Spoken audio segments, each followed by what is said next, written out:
Hello, and welcome to Edgy Catholic Storytime. My name is Joseph Cillo Jr. I'm the writer of Edgy Catholic Fiction. I have written a novel called When the Wood is Dry, an edgy Catholic thriller, which also comes in the Catholic edition, which has cleaner language. This is my graphic novel, Blind Prophet, also comes in a series of comic books, and Merry Friggin Christmas, an edgy Christmas comedy, which is my Christmas story. And it comes in a naughty edition as well, which has harsher language. And this is the book I want to talk to you about today, and we will be taking a reading from. Merry Friggin Christmas, I wrote originally as a screenplay. And it's actually written to be kind of a Christmas gift for atheists. Now, I know that's kind of a contradiction in terms. Nobody ever got rich by making Christmas gifts for atheists. But that's my thought here, is that this is a book that you can give to an atheist for Christmas, and they will really enjoy the beginning. They might not like it as it goes on, but maybe they will, and maybe it'll have an impact on them. So we're going to be reading today from the Naughty Edition. So this is the Naughty Edition, and the reason I'm reading from the Naughty Edition is that I will bleep out the bad language and all of the bad language.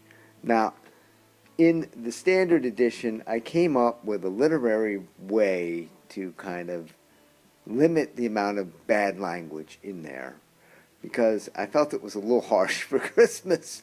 But you could check this one out for free. So if you want to see how I did that, just go, and you can even just not even download the book, but you can get the book for free on Amazon or a number of other places. And if they have a preview feature, you can preview the first chapter, and you will see what I did there to get. There's a little bit of a change in how the story is told. Now, what I did in this story, when I was writing When the Wood is Dry, I converted that screenplay into a book, I ran into this trouble with what you call point of view, right? Character point of view when you're writing a novel, which is very important, and it's less important when you're writing a movie script. So this book has a lot of points of view, and there's a lot of different stories in there that all kind of revolve around a single really tragic event, and everybody has kind of a different perception of that. I got really tired of that. That was really hard to write. So when I wrote Merry Friggin Christmas, I wanted to write it in the first person, so it was all from one perspective. The problem is the character dies in this story, so it's kind of hard to write in the first person, if the character is dead. I mean, you have to come up with some way to deal with that. So I came up with a way to deal with that, and that's what is in this first chapter, which is not in the movie. So in the movie, the original script for the movie, I'm talking like it was made into a movie, but it wasn't yet. So whatever it was, well, they'd have to make a decision now about whether they want to incorporate this or not, what I did here. But in the original screenplay, it starts with the character. He's a stand-up comic, and he's doing his act, and his act is very anti-Catholic and very blasphemous, okay, anti-Christian in general. It's just, it's pretty extreme. Okay? He's an atheist comic. He thinks he's going to get rich by being an atheist and making fun of the church. So that's where it started. But I knew the ending, right? So how do I come up with an ending where the character is going to be dead? If he dies, you can't. It's really hard to tell a memoir of your story if you're dead. You have to come up with a way for that to happen. Okay? And so this is what I came up with. So let's start with the we're going to start right from the beginning, okay? So this is Merry Friggin Christmas, an Edgy Christmas Comedy. And it says here, the Undying Rerun Network presents. So we're going to find out what the Undying Rerun Network is all about, okay? Let's see. Oh, and so the dedication is for Marianne, John, Bob, and all my atheist friends. Merry Friggin Christmas.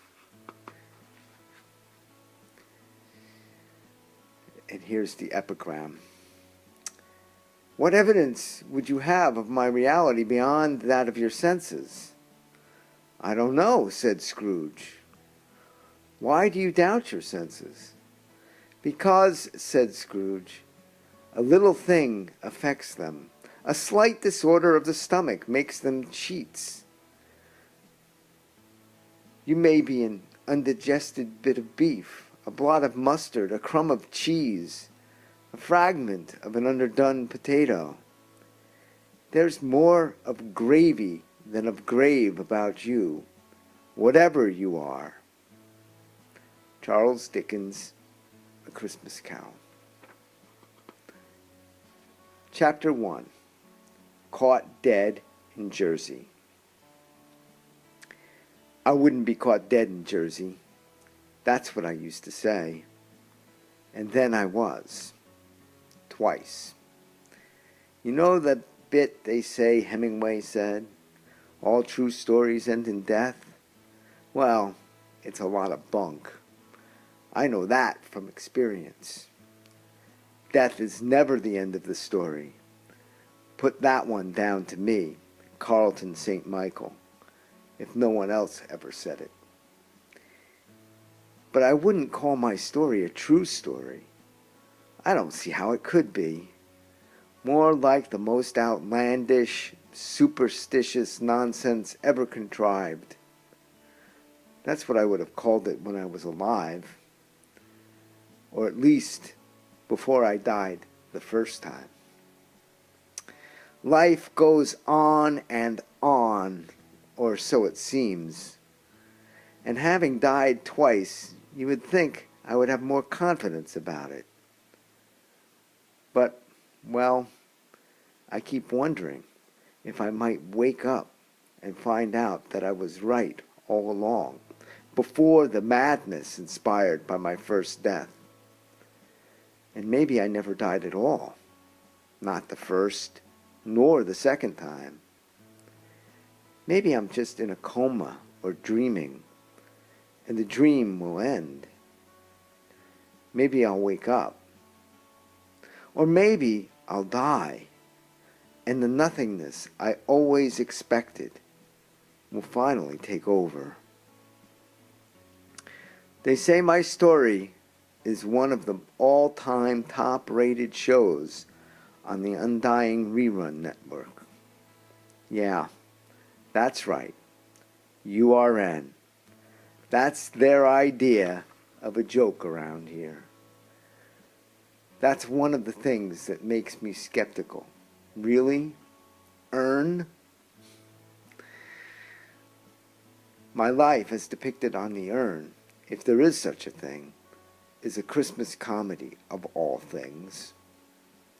Even though I spent most of my life mocking the fools prancing around in their red and green holiday sweaters with all their ho-ho-hos and hallelujahs, the whole fat fantasy of Christmas. They say my story is Rod Serling's favorite, and he watches it over and over. Well, if this is real and it all really happened, I wonder if he kibitzed on the script, and that's why he likes it so much. I'll have to look him up, if I ever get all these toilets cleaned. Oh, but I've gotten way ahead of myself. Do I owe you an explanation? The dead don't owe. The twice dead owe less. And if I'm dead, how is it you can even read what I'm writing? Never mind make demands for explanations. proof, I say. Proof that this can't be real. But then, how do I know you are reading? If dead men can't write, or even if they can the living read a word of it? But there's not much else to do but clean toilets, so write I will. I feel I must, like an irresistible compulsion, like somehow it will all make sense if I write it down, and something will finally come to an end. Something that is aching to end, like pain or grief, but which must be suffered. But I have no idea who the audience will be. Perhaps it is not meant to be read, only to be written. Maybe one day you will be able to catch my story on the urn, if there is such a thing. But most likely, you will not want to pay the price of admission. You have to be dead. And I know those Hollywood guys, they ain't touching what's hot in heaven, not when they got so much hotter stuff from the other place. Oh yes, I've seen that other place too. So if true stories don't end in death, and I'm not sure how you could be reading this if they do, well, you may want to think about that a bit. You may not get a chance to come back and go mad like I did. So read, my friends, if you can, and consider well if death may not be the end. Still confused? Not sure how you could read what a dead man writes? Well, for now, let's just call that a mystery. Okay, thank you. That's chapter 1. So you can see how I manufactured a way for a man who's dead to tell his story.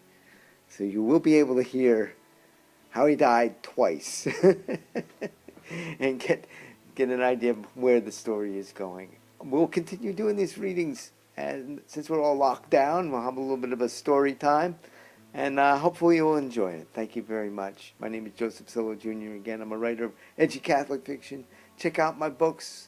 Most of them you can get for free, or parts of them for free. So go look them up. Check them out. See if you like them. Thank you very much. We'll see you next time.